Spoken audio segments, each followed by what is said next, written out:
Part 1. The Discovery. Rachel Matthews, 38, logistics manager. On paper, my life looks like the kind of neat little profile that makes loan officers nod approvingly and relatives at Thanksgiving murmur, "She's doing well for herself." I have a steady career in logistics management, a clean credit score, a cozy home tucked into a quiet neighborhood where kids race their bikes up and down the block until the streetlights flicker on. 2 cars in the driveway, a modest retirement account, and a fiancé, Matthew, who to the outside world is the perfect catch. Matthew is 36, a charming real estate agent with a magnetic smile and an easy laugh. People describe him as a people person, the kind who charms waiters into giving him free dessert and remembers everyone's birthdays. It's the kind of thing that's supposed to make him a great partner. But things have started to shift in ways I hadn't expected. 3 months ago, Matthew sat me down after dinner one evening. He looked at me with this serious expression, like he was about to drop some heavy news. My stomach churned. But then he said something that caught me off guard. "I need Thursday nights to myself," he said. At first, I thought I misheard him, but he went on. "Just for myself, no questions asked. I've been feeling suffocated lately. Just need one night a week where I can go out and do whatever. No check-ins, no, where are you going or when will you be back? Just one night for me. Just Matthew." It wasn't what I expected. I was taken aback. Of course, we were both busy. Work, the house, the kids.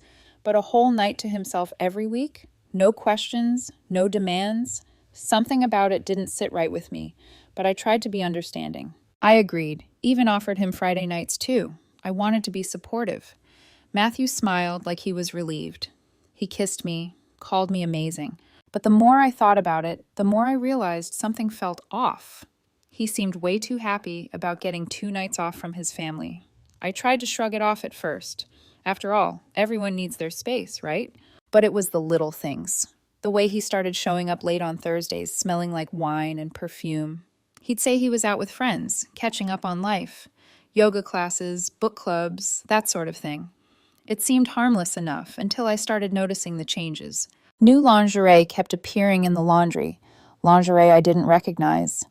Then came the credit card charges. Fancy restaurants for 2 people. When I asked him about it, he'd laugh it off and say it was for his friend Monica or his sister. But I couldn't shake the feeling that something wasn't right. The final straw came when Derek, my friend from work, casually mentioned he'd seen Matthew at a wine bar downtown one Thursday. With a woman. They looked cozy, he said. I dismissed it at first. Maybe it was just a misunderstanding. But when I mentioned it to Matthew, I got the kind of reaction that confirmed my fears. "Don't even think about showing up on Thursday nights," he snapped. "I asked for one thing, one night to myself. Can't you respect that?" I backed off. I apologized, even though every instinct in me told me something was wrong. But I couldn't shake the unease. Part 2. The Revelation. The suspicion gnawed at me. What started as a small, unsettling feeling slowly built up into an all-consuming certainty. I knew something was going on, but I didn't have proof. Not yet. So I made a call. I hired Roger, a private investigator. He used to be a cop, and now he ran his own small firm. He had a reputation for being thorough, and I needed that. The idea of him following Matthew on Thursday nights made my stomach turn, but I pushed the feeling aside. This wasn't about me anymore. It was about getting answers. The first Thursday, Roger's report came through. He followed Matthew to a downtown Marriott. The details were vague but alarming. Matthew checked in with a woman who wasn't me. They entered together, hand in hand, the kind of carefree gesture that told me this wasn't just a friendship. I couldn't breathe. The second Thursday, the report came in with more details. Same hotel, same woman. And this time Roger had photos. Matthew and his companion in the parking garage, locked in a passionate kiss.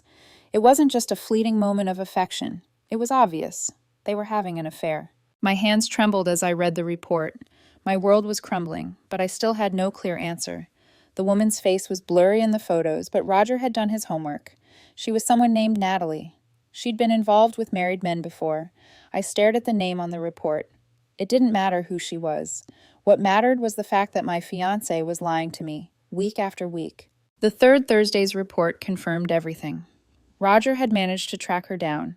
It turned out that Natalie was no stranger to infidelity. Her own divorce had been a messy affair, and it all pointed back to her repeated pattern of cheating on her husbands with married men. Roger compiled everything into a neat folder, from hotel records to photos, and even some candid moments of the two of them sharing a dessert at a restaurant. I sat there for what felt like hours, staring at the pile of evidence in front of me. I didn't want to believe it, but I couldn't ignore the truth anymore. Matthew, the man I had trusted with my life, my future, had betrayed me. And he hadn't just done it once. This had been going on for months. The pain was sharp, like a knife cutting into me, but it was tempered with something else: determination. I wasn't going to let him get away with this. I wasn't going to let him destroy me. But I also knew I had to stay calm, strategic. I needed to gather all my facts, make sure I had everything lined up. So I did what I had to do next. I called a divorce attorney. My state wasn't no fault. Adultery could affect asset division, custody. I made copies of our financial records, opened a new bank account, and started setting up the foundation for my future, a future without him. And all the while, I kept up the act at home. I played the supportive fiancé, pretending I didn't know.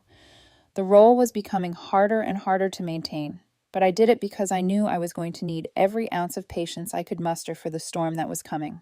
And then there was Matthew, living his double life, growing more and more comfortable with his lies. He thought he had the upper hand, but I had something he didn't: the truth. Part 3. The confrontation. The night I'd been preparing for finally arrived. I'd been playing the part of the oblivious fiancé for weeks, but inside I was bracing myself. The PI's reports were neatly filed away, each page a damning piece of evidence, each photo a confirmation of the betrayal that had begun to unfold in front of me. Matthew had gone out, of course. It was Thursday. He'd put on his usual facade, acting like everything was perfectly normal, but I wasn't fooled anymore. This time, I didn't stay home. I called my brother Tom to watch the kids. I told him it was an emergency. He didn't ask any questions. I knew he suspected something was wrong. He had seen the signs, too. As soon as Matthew left the house, I knew what I had to do. I drove to the Marriott. I could feel my heart pounding in my chest, but I didn't let it show. I had made up my mind, and nothing was going to stop me now. Roger had already texted me the room number, 5112, the same room he'd seen Matthew enter with Natalie. I waited in the lobby, trying to calm myself. I looked around, taking in the sterile, impersonal surroundings, the kind of place where people check in for short stays.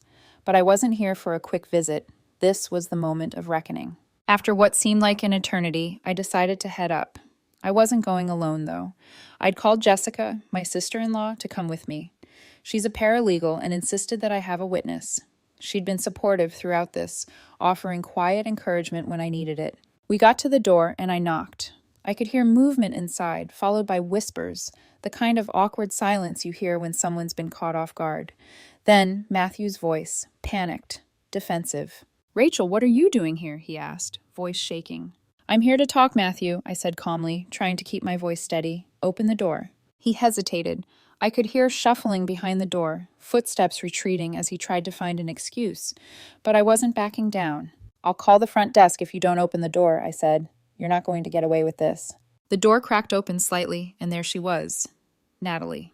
She stood there in a hotel robe, her makeup smudged, her eyes wide with shock. I could see the panic in her face. "Rachel," Matthew said weakly, his voice faltering, "this isn't what you think." I didn't let him finish. I pulled out the folder I had brought with me.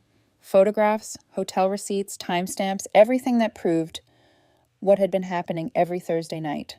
"Don't," I said. "Don't even try to lie. I know exactly what's been going on. I've seen the pictures. I've seen the receipts. I've seen it all." I looked at Matthew, then at Natalie, who was trying to look unaffected but failing miserably. Natalie stepped forward, attempting to calm the situation. "Rachel, you don't understand. This—" "No," I cut her off, turning to her now. "I understand perfectly. I understand that you've been sleeping with my fiancé behind my back for months. You want to explain that?" Matthew was standing behind her, shirtless, trying to appear tough, but I could see the fear in his eyes. He knew this was over. There was no way out now. I turned back to him, feeling a strange calm wash over me. I'd thought I would scream, yell, lose my composure, but I didn't. I was in control. "Matthew, you've been caught. And you know what? You're not just betraying me. You've been doing this for months, and I'm not going to let you get away with it. This is the end for us." His face drained of color. He stammered, I never meant for this to happen. It just... Don't, I interrupted. You've been lying to me for months. The least you can do is face the consequences. I looked at Natalie, who was now nervously glancing between Matthew and me. You're not off the hook either. You've been complicit in this. You know he's engaged, right? What kind of person does that? Natalie looked away, biting her lip. There was nothing left to say. She knew exactly what she was doing. Matthew, on the other hand, was starting to spiral. Rachel, please, he begged. Let's just talk about this. I'll do anything.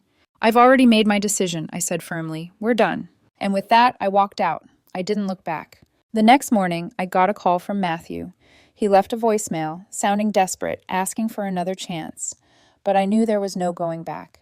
He had shown me who he was, and I wasn't about to let myself be a part of his lies any longer. I went to my lawyer's office that afternoon. The divorce papers were drawn up within the hour. I knew the process would be long and difficult, but I wasn't afraid anymore. I was free, and that was all that mattered. Part 4. The Aftermath and Resolution. The days following the confrontation felt like a blur, a whirlwind of emotions and decisions that I'd never imagined I'd have to make. But there was also a sense of finality, a relief that came from knowing that I was no longer in the dark, no longer a part of the lies that had held me hostage for so long. Matthew kept trying to reach out. Text messages, phone calls, even emails, desperate pleas for forgiveness, promises to change, and apologies that meant nothing now. I didn't respond. Each message was a reminder of the man I had once loved, but now I couldn't even recognize him. The divorce proceedings were nothing short of a battle. I wasn't prepared for the emotional toll, but I had the truth on my side. I had evidence. I had everything I needed to protect myself, my assets, and my future. Matthew's lawyers tried to make the case that I had been unreasonable, that I had overreacted, but it was all smoke and mirrors. The evidence spoke for itself. The affair, the lies, the months of betrayal, it all pointed to one simple truth. Matthew had broken our trust beyond repair. But the hardest part of it all was dealing with the fallout from everyone around me. Matthew's family, particularly his mother, kept calling me, asking why I couldn't just forgive him. They couldn't understand. His friends, too, were trying to tell me I'd been too harsh. They said I was punishing him for one mistake, that I should look at everything he had done for me. But what they didn't understand was that this wasn't just a mistake. This was a series of deliberate actions, a pattern of lies that had destroyed our relationship. I couldn't let them convince me that I was overreacting. I had to remind myself that I wasn't just standing up for me. I was standing up for my future, for my peace of mind, for my own self-worth. And every day, it became clearer to me that I was better off without him. As the weeks passed, I started to rebuild. Slowly but surely, I found myself again. My career became my anchor. I threw myself into my work, and it felt good. The logistics world was a place I could control, a place where I could make decisions without being undermined or lied to. I picked up new projects, took on more responsibility, and before long, my team started looking at me differently, like I was stronger, more confident. But there were moments of weakness, too. Moments when the loneliness crept in, especially on nights when I thought about how my life had turned out. It wasn't the future I had imagined.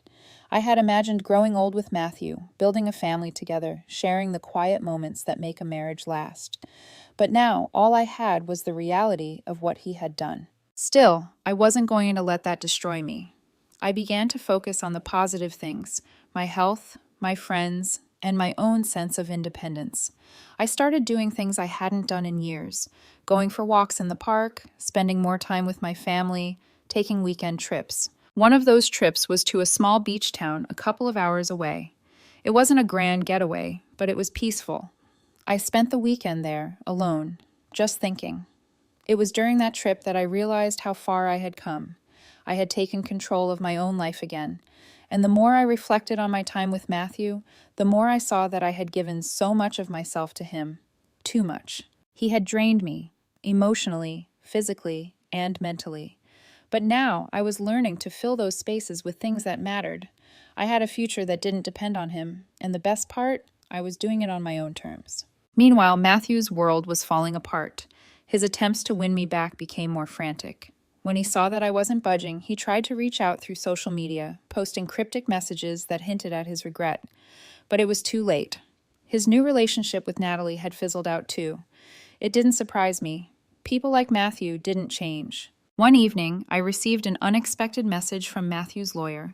Apparently, he wanted to settle things quickly and was offering a financial settlement to avoid the drawn-out court battle. I wasn't interested. The money didn't matter to me. The principle mattered more. But then the lawyer mentioned one detail that caught my attention. Matthew was asking for a lesser amount of the house's equity, offering me more than I had originally anticipated. It was an offer I wasn't expecting, but it wasn't about the money anymore.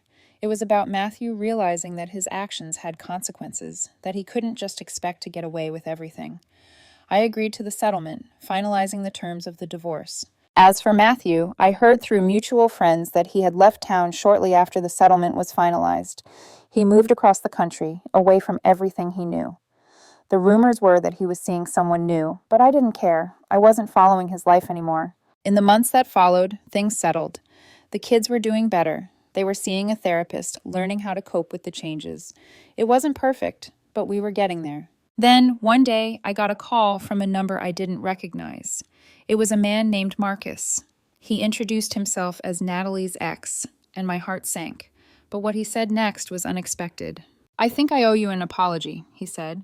"I've been seeing Natalie for a while now, and I realized something strange. When we were together, she'd talk about her past relationship with a lot of resentment, but she'd also drop these little hints about how she was the other woman. I thought she was exaggerating, but then I found out about you, how you'd caught them. I'm sorry." I was silent for a moment. I didn't know how to respond, but Marcus continued. "I was blind to what she was doing to me. I see now that she had no respect for me, and she clearly didn't care about you either." "Thanks for letting me know," I said, finally finding my voice. After that conversation, it became even clearer to me that I had made the right choice. I had no more space for toxic people in my life. As for me, I didn't need anyone to validate my choices anymore. I knew I had done the right thing. I had walked away from betrayal, and in doing so, I had found my own path. It wasn't the path I'd imagined, but it was mine. And for the first time in a long time, I felt free.